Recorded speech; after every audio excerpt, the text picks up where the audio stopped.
Hello everyone, in this video I will compare Consensus AI and Scispace. Consensus AI and Scispace may seem alike since both use AI to help with research, but they serve different roles.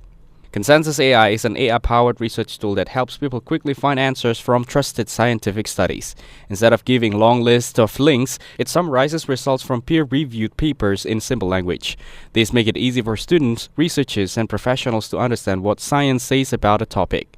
The platform also shows evidence and sources so you can trust the information you read. It saves a lot of time by pulling together key finds without needing to read every paper. The design is simple and user-friendly, which makes searching smooth and fast. Scispace is an AI tool made to help with every step of academic research and writing. It lets you search for paper, upload PDFs, and ask questions about them to get quick summaries or explanations. The platform also helps with citations, paraphrasing, and organizing notes, which makes writing much easier. Many students and researchers like it because it saves time and makes reading complex papers simpler. Its interface is clean and easy to use, so even beginners can navigate it without trouble.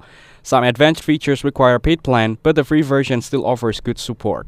Overall, Consensus AI is better for quick finding evidence-based answers, while Scispace is better for deeper research and writing support. Thanks for watching. Don't forget to like and subscribe for more videos like this.